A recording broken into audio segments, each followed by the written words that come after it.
Alrighty, folks, we have the author of The Mighty Real Estate Investor, the Small and Mighty Real Estate Investor, Coach Carson. How you doing, Chad? It's great to be here, Michael. Thanks for having me. Absolutely, man. Congratulations on your latest book release. It is awesome.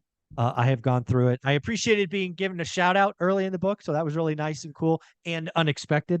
Of That was course. pretty cool. Yeah, Uh, your work has been a big influence, and you're helping a lot of people. So thank you. awesome, awesome. Well, hey, one of the things that I think that you have in your background, your experience, that I really don't is creative financing. And I really do believe we're in a broken housing market. We're going to see inventory disappoint, active listings disappoint. We will see days on market rise the market's just going to be slow. We're going to be below 4 million transactions for last month and this month. And I don't think we get back to 6 million transactions for 5, 8, maybe even 10 years. That said, sometimes people need to sell. And sometimes they need to sell and maybe they have equity, maybe they don't. But I think your experience with creative financing is something we should really talk about. And in the first conversation, we'll do the generic seller financing. In topic 2, we'll do subject 2, and we will come back next week to do even more. But I think creative financing and your background in it will serve you and your followers extremely well. So why don't we dig in? Yeah, I'll give a quick background on why this was relevant to me. But when I first started investing, everybody's got a different path. I got out of college. I didn't have a job. I was not a W-2 earner. I had decent credit, but like for me to walk into a bank and get 2 or 3 loans was just like off the table. Like it wasn't. Sorry, son. Yeah, that's it. That's it. I thought I was in good shape because I got A's in college, and they're like, no. Like this is the real world. We look at money. Your report card. So anyway, I had to get creative, I guess is the main point. And it was both a disadvantage and an advantage for me. The disadvantage, of course, was like, all right, I got to think outside the box. And I like to use the metaphor of a real estate investing financing toolbox. Like, so I had an empty toolbox in the beginning. I didn't have all the traditional tools. So I had to go out and find these different tools, seller financing, subject to lease options, a lot of different private money, using self-directed retirement accounts. So these tools that you might not be your first choice typically, especially if you have good credit, you can put 20% down. The advantage for me was, though, I learned how to use those. It's like I did that weightlifting, I did that Olympic training. And so I needed it. Most people didn't. But in markets like this, I think you're right. Like this is the time when creative financing shines. And I'll just also mention, like historically, perspective wise, if you study the history of real estate, the 60s, the 70s, the 80s, like seller financing was a big deal, and all these variations we're talking about because there were some broken markets. And so that's just kind of the context on why I think this is really important. But the thing is, you got to get your head around a little different approach, almost like a carpenter who's used to using a hammer. You can't just go and use the same approach that you use with a hammer to use that tool. You've got to use a screwdriver. You got to use a saw. You got to think differently.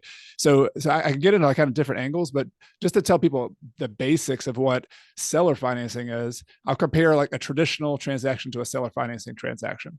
So like a traditional transaction, you go in, we all know you have a seller, you have a buyer. The buyer brings the money. The buyer uses their down payment money. So that's just money they have from the bank. And they go to a third-party lender. They go to usually a big institutional lender. That lender loans them the money, and then they sell their loan off to Fannie Mae, Freddie Mac, all sorts of secondary markets. That's a typical transaction. So the seller just gets all their money. They walk away. That's the transaction. Yeah, the seller doesn't care where the money comes from. They don't care. They don't care. It could come from cash. It could come from the bank. It could come from a private lender. It doesn't matter. The point is the seller gets their money. That's the typical situation. Yeah. And then the last thing on that, just to round it out, is whoever is the debt gets a secured position, right? The note is recorded against the deed. Yeah, exactly. So there's the debt, like what you owe. So if you owe $500,000, you owe that to the bank, and then they secure it with a deed of trust, a mortgage, depends on the state, what you use. But that's kind of a vanilla situation, right? Most people, if you get into real estate, you at least learn that typically. Mm-hmm. The difference between seller financing is, let's take that same situation, but you talk to the seller, and let's make it real simple here. Let's assume the seller owns that property free and clear. They've paid their debt off, which I don't know if you know these stats. I haven't looked at them lately, Michael, but there's a surprisingly large number of people who have own a property free and clear. It's not insignificant. By some accounts, it's over 30% of residential properties are owned free and clear. 30%. That's a big chunk. 10. That's a big chunk. So big chunk. So you have a lot of properties to shop for that are possible for this. And Mhm. so if you talk to the seller, and I'm not saying they're all going to agree to this, but let's just assume that you talk to a seller who agrees to do this, you could give them that down payment or not. You could negotiate a smaller down payment. It's all negotiable with the seller. And then they, instead of taking their chunk of money and putting it in the bank or investing in the stock market, they could agree to take that portion of the purchase price and let you make payments to them over time. Yeah. There's a That's the couple basics. of, yeah, no, I think it's wonderful. Like just a couple of other differences between, the vanilla and seller financing in this example. And again, we'll get into subject 2 in the next video. One is you can negotiate better terms, right? The bank is, if you're going to get your traditional loan, you can always go type in, mortgage rates or whatever, and you're going to be within, an eighth or a half of that.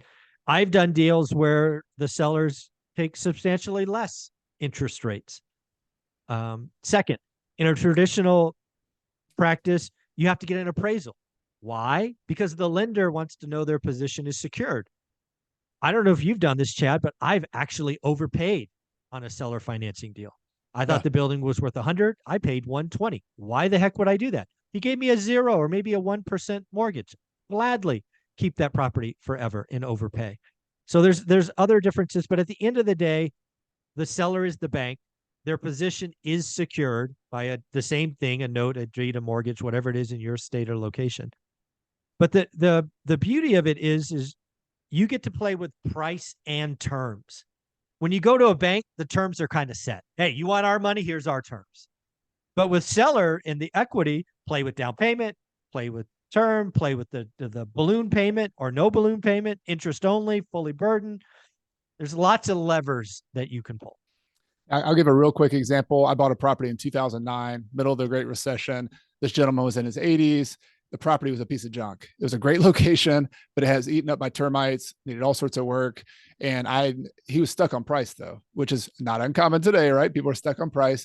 He wanted 125,000. This property is now worth about 250. He wanted 125,000 for the piece of junk that needed $40,000 worth of repairs on it. And so I paid him his price. I gave him a cash offer as well. I made multiple offers. Cash price a lot lower. I said, all right, I'll pay you 125, but I have to pay you like $3,000 down. I'm going to do another 40,000 in repairs, and I'm happy to show you that, prove that I'm going to do that. And I'm going to pay you 0% interest, $200 per month for the first year, $300 for the second year, $400 a month for the third year until the thing's paid off. And so like we negotiate, there's a whole negotiation story behind that. But the point was that the interest rates at the time were like, I don't know, 2009, probably 5 or 6%, somewhere in there. Yeah. So you can get 5 or 6% less than the going rate for market interest rates is not unreasonable. 3% less, definitely doable. So this is why this is one of those levers that if you understand quality properties, all the things you teach, Michael, how do you find a good property? How do you find a good location? How do you run the numbers? Well, if you can change the lever of the payment, the interest rate, the amount of down payment, like you said, you can overpay a little bit. You don't have to, but you could overpay a little bit in order to get great terms if you're going to hold that property for a really long time. And that's something that a lot of people don't get their heads around until you really start studying this. Yeah. Again, the beauty of seller financing is it opens up a whole nother avenue of negotiation. Now, you typically do got to talk with the seller. Doing this through multiple agents, right? Buyer's agent, listing agent adds a level of complexity. I will admit to never successfully doing one through multiple agents. I have done a couple through a single agent, the listing agent, right? I went direct to the listing because the more people you have to educate this, the more people that can mess it up. Yeah, I've done one through one agent. I've multiple agents, never happened. Never done. 21 years. Not to say it's never going to happen, but if we get in a 7-8 year market, like you're saying, you will see agents be a lot more motivated. Like back in the 70s and 80s, they would actually put their commissions into the seller financing sometimes, like just to get a deal done, right? But that's not the case right now. Yeah, again, folks, if you're going to go back and research some books, there's a gentleman named Robert Allen that wrote a book called Nothing Down for the 80s. It's way out of print, so it might be expensive, but that's the environment I think we're going in. Is there's going to be, a dearth of transactions. There are going to be people that need to sell that, don't have equity, but maybe they're stuck. There's opportunity is coming for the people that are skilled up on seller financing and creative financing. Chad, where can people find you? Well, I'm at coachcarson.com. I have a podcast, or you can, if you're on YouTube watching me, just search Coach Carson. I'm out there anywhere, Coach Carson, just search for it. And I have a podcast I do every Monday, and that's kind of the main thing that keeps me busy and educating people. And of course, I got the book as well if you want to check out kind of my whole body of work and the small and mighty investor, and how I'm passionate about doing one rental at a time and having the small investor, not having to get thousands of units to be successful. You can do this with 2 properties, 4 properties, 10 properties. Yeah. That's all you need. Yeah. You get to 4, life changes. Life It changes. does, So for sure. yeah. Chad, thank you so much. We will get into subject 2 next. Take care. Great. Thanks, Michael.